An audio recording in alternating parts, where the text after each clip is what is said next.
Now, some individuals who were facing criminal prosecutions by the state have welcomed the Attorney General's decision to discontinue their trials, describing the move as a confirmation that the charges against them were baseless. ChannelOne News' Hansen Ajiman has details for us.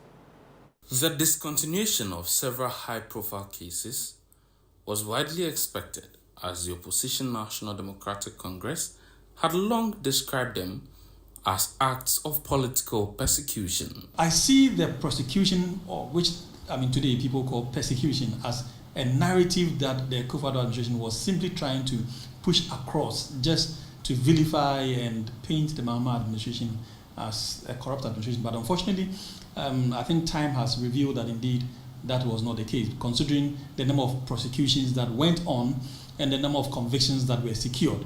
And so automatically, naturally, once the Mahama Part 2 came, I did expect that this kind of decision be taken. The first case to be dropped was a defrauding by false pretense and financial loss case against former Cocoa Board CEO Dr. Stephen Opuni and businessman Siedo Agongo.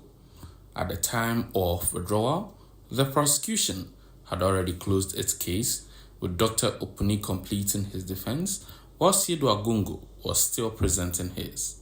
Both expressed relief, insisting that the decision vindicates them. To say as all power and authority belong to the Almighty God and not human beings.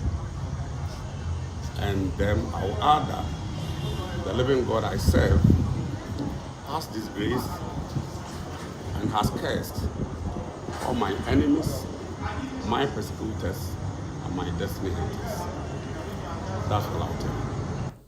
Similarly, the Attorney General, Dr. Dominic Ayine, instructed the withdrawal of charges against Dr. Johnson Esiama, a former governor of the Bank of Ghana, who has been appointed as a governor of the Bank of Ghana pending approval from the Council of State. He was facing charges in two separate cases related to the collapse of UT Bank and Unibank. A private legal practitioner, Moses Befie Champon, who represents some of the accused persons in these cases, has described the Attorney General's decision as appropriate. Being that on the face of it, there is no the allegations against the accused persons, one, cannot be substantiated, and two, was just a form of witch hunting. That is what we thought, and I am glad that now we have come to the realization of it. In fact, when you look at the charges against Esiama, for instance, the charges against him are one, that he breached the Bank of Ghana Act, and two, that he caused some financial loss to the state. If you look at the facts before the court, you look at the evidence before the court, there has not been any financial loss to the state. In fact, all the events or the actions of Esiama were actions that was taken not by him personally, but by the management of the Bank of Ghana. But what happens to other accused persons still facing trial, including Dr. Kobna Dufour and Prince Kofi Amoabin? The removal reinforces a particular narrative, once again, this time by the Attorney General, that whatever he's doing is legitimate, because really, not just legitimate, but also reinforces the positive thoughts, the intentions behind what he's doing, because he could have easily discontinued against all of them, but he chose one person. Let's remember that Kobna Dufour is a member of the NDC. He was the former finance minister. And thank you. And his son is also under prosecution in this same administration. The Attorney General could have decided to discontinue against. Moses Befie Champon believes a further review of the cases could lead to the withdrawal of charges against these individuals as well. And I think that a further review of the documents would lead the Attorney General to come to that conclusion.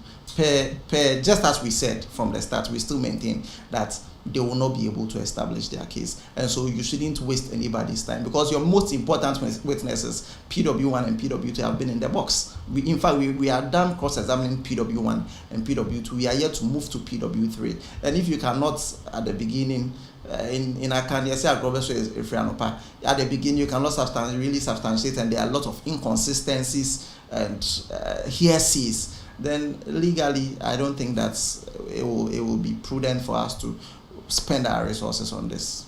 The Attorney General's office invoked Section 59 of the Criminal Offences Procedure Act, Act 30, to withdraw the charges. Under this provision, if a case is withdrawn before the close of the prosecution's case, the accused is discharged. However, if the state discontinues the case after closing its arguments, the accused is fully acquitted. Private legal practitioner Justice Abdullahi explains the legal implications of this move and whether it leaves room for further prosecution. Withdrawal is not a basis for the people benefiting from it today to plead with the courts, as we call it in law. I mean, to plead the technical ground of what's it called, or to acquit or convict. In this case, either of it, whichever would have applied in their cases. And so, in view of that, I think it is not a completely closed book yet, not yet at the moment, except to pray that nothing untoward is found in future. Despite the legal technicalities, lawyers representing the accused persons believe that the cases will not return to court. It will not come up again simply because reasonably, this case shouldn't have even been started reasonably. So anybody in a reasonable conclusion will never reach any point where he will decide to bring any action against anybody when you know clearly that you will not be able to establish any case against the accused persons. We are all here, I know and I believe that a further review of the facts, the evidence that have been tendered in so far would bring one to the only reasonable conclusion that this case is just a waste of time.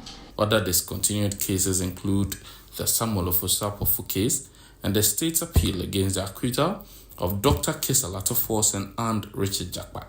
While some view these withdrawals as politically motivated, Justice Abdullah and Moses Befia Champon disagree, arguing that the Attorney General acted within legal boundaries. My view of what the Attorney General has done, that clearly means that he means some amount of positive change in the look of the prosecution. And I clearly foresee, as I've indicated, the Capital Bank case also being looked at.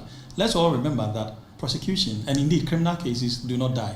I mean, crime that does not have an expiry date. And so there's a possibility that some other persons would also be called upon to answer. The decision of the Attorney General, Dominic Ayine, to discontinue prosecution against some politically exposed persons has received commendation from some quarters.